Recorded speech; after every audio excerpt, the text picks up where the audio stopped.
नमस्कार, मैं हूं अनुराग चड्ढा। इनसाइड विद अनुराग में आपका स्वागत है। हरियाणा के रण में जो जाट बनाम गैर जाट का चक्रव्यूह रचकर बीजेपी ने सत्ता का सिंहासन बचाया था, अब ठीक वही ब्रह्मास्त्र पंजाब की धरती पर दागा जा रहा है।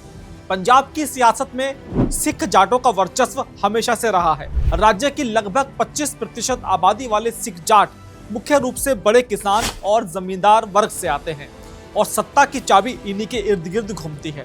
लेकिन अब बीजेपी ने इस पारंपरिक राजनीतिक ढांचे को तोड़ने के लिए सीधा हरियाणा वाला फॉर्मूला लागू कर दिया है, यानी गैर जाट और ओबीसी एकत्रीकरण। रणनीति साफ है, जाट सिख वर्चस्व के सामने दलित और ओबीसी समुदायों को एकजुट करके एक नया वोट बैंक तैयार करना। इस पूरे ऑपरेशन के जो पोस्टर बॉय बनाए गए हैं वो है हरियाणा की मुख्यमंत्री नायाब सिंह सैनी। राजनीतिक गलियारों में इस वक्त सबसे बड़ी चर्चा इसी बात की है कि बीजेपी पंजाब में सैनी, शुभेंदु, योगी के जिस ट्रिपल इंजन मॉडल को उतारने की तैयारी कर रही है, क्या वो वाकई आम आदमी पार्टी के किले को भेद पाएगा। दोस्तों, भाजपा के इस पूरे पंजाब मिशन की शुरुआत होती है 1 मई से। जगह थी पंजाब के नवा शहर का पोंजेवाल इलाका। गरीबदासी संप्रदाय के सदगुरु ब्रह्मानंद भूरीवाले का 24वां निर्माण दिवस। मंच पर केसरिया पगड़ी बांधे हरियाणा के मुख्यमंत्री नायाब सिंह सैनी खड़े होते हैं। पहले संत के सम्मान में कुछ पंक्तियां बोलते हैं और फिर अचानक ठेठ पंजाबी में गरजते हुए कहते हैं, पंजाब का विकास तभी होगा जब यहाँ नरेंद्र मोदी के नेतृत्व में डबल इंजन की सरकार बनेगी।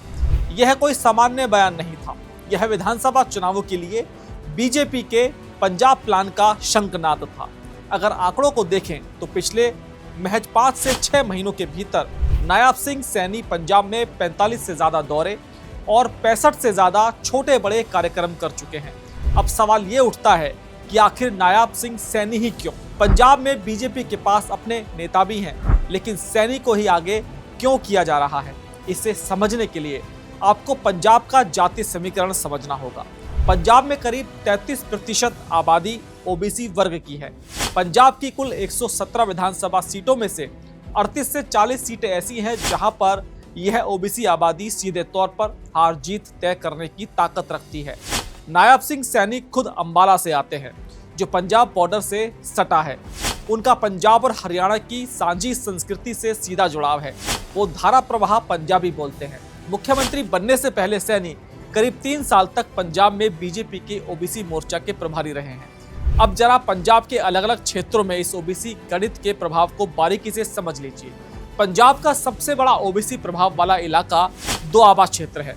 यहाँ की कुल 23 सीटों में से 10 पर ओबीसी वोट बैंक निर्णायक भूमिका में है। जालंधर, होशियारपुर, कपूरथला और नवा शहर जैसे इलाकों में सैनी, रामगढ़िया और काम्बोज समुदाय के वोट बहुत मजबूत स्थिति में हैं। वहीं अगर माझा क्षेत्र की बात करें तो 25 में से 10 सीटों पर अमृतसर, तरनतारन, गुरदासपुर और पठानकोट में कंबोज, सैनी और रामगढ़िया बिरादरी का सीधा दखल है।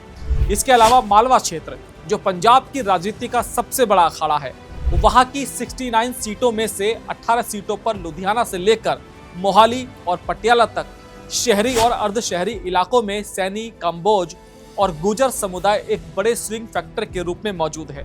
पंजाब में कोई भी सीट पूरी तरह से ओबीसी बहुल्य नहीं है, लेकिन इन 40 सीटों पर 20 से 35% ओबीसी वोट बैंक किसी भी पार्टी का खेल बनाने या बिगाड़ने के लिए काफी है।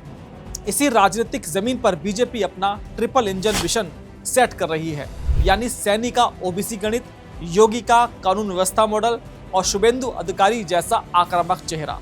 पार्टी के कई स्थानीय नेता ऑफ द रिकॉर्ड यह स्वीकार करते हैं कि पंजाब का उद्योगपति और व्यापारी वर्ग फिलहाल चरमराती कानून व्यवस्था, माफियाओं की धमकियों और कथित सरकारी उगाही से बुरी तरह से त्रस्त है।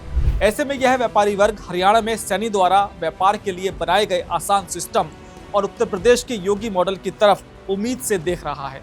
लेकिन इस पूरी रणनीति में सबसे बड़ा पेच चेहरे का है।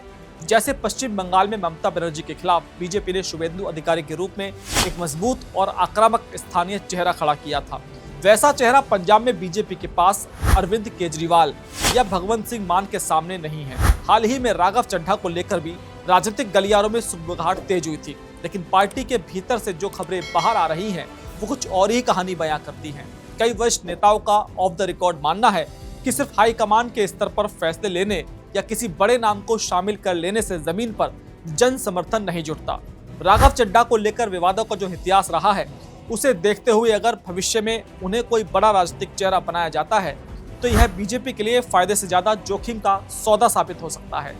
पॉलिटिकल पंडितों की माने तो उनका कहना है कि अगर बीजेपी को पंजाब फतेह करना है तो उसके पास मुख्य रूप से दो ही रास्ते नजर आ रहे हैं।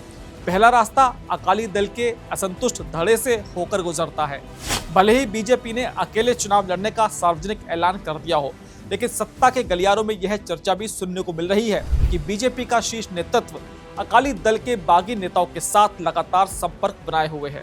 सुनने में तो यह भी आ रहा है कि 2025 में अकाली दल में जो औपचारिक विभाजन हुआ, उसके बाद बने नए गुट के अध्यक्ष के साथ बैकडोर चैनल से बातचीत चल रही है और हो सकता है चुनाव से ठीक पहले हमें एक नया गठबंधन देखने को मिल जाए। लेकिन जो दूसरा रास्ता है वह आम आदमी पार्टी के लिए सबसे बड़ा खतरा है। वह है आम आदमी पार्टी के भीतर सर्जिकल स्ट्राइक। पंजाब में आम आदमी पार्टी से पहले ही कई नेता छिटक चुके हैं, लेकिन जो सबसे बड़ी थ्योरी राजनीतिक विश्लेषक दे रहे हैं वो सीधे मुख्यमंत्री भगवंत सिंह मान से जुड़ी है। यह जग जाहिर है कि भगवंत सिंह मान आम आदमी पार्टी के पास पंजाब में एकमात्र निर्विवाद मास लीडर है, लेकिन सरकार के फैसलों में दिल्ली का जो दखल है उससे सत्ता के गलियारों में हमेशा एक बेचैनी महसूस की जाती है। सूत्र बताते हैं कि अगर बीजेपी किसी तरह से आम आदमी पार्टी के शीर्ष नेतृत्व और भगवत मान के बीच की इस कथित खाई का फायदा उठाकर एक बड़ी सेंधमारी करने में कामयाब हो जाती है तो यह पंजाब की राजनीति का सबसे बड़ा गेम चेंजर साबित होगा। हालांकि बीजेपी की इस पूरी कागजी और हवाई रणनीति को आम आदमी पार्टी जमीन पर सिरे से खारिज कर रही है। आम आदमी पार्टी का सीधा पलटवार है कि बीजेपी सिर्फ ख्याली पुलाव पका रही है। जमीनी हकीकत का अंदाजा इसी बात से लगाया जा सकता है कि 29 मई को पंजाब में 1977 वार्डों के लिए जो स्थानीय निकाय चुनाव हुए, उसमें बीजेपी की संगठनात्मक कमजोरी पूरी तरह बेनकाब हो चुकी है। आम आदमी पार्टी के नेताओं का तंज है कि जिस पार्टी को 616 सीटों पर चुनाव लड़ने के लिए उम्मीदवार तक ना मिले हों और जिन सीटों पर चुनाव लड़ा वहां 1100 से ज्यादा उम्मीदवारों की जमानत जब्त हो गई हो, वो विधानसभा चुनाव जीतने का दावा कैसे कर सकती है। आम आदमी पार्टी का सीधा आरोप है कि बीजेपी जमीन पर शून्य है और सिर्फ केंद्रीय जांच एजेंसियों के दम पर पंजाब में माहौल बनाने की कोशिश कर रही है। दोस्तों, कुल मिलाकर पंजाब का यह आगामी विधानसभा चुनाव एक अभूतपूर्व राजनीतिक प्रयोग का गवाह बनने जा रहा है।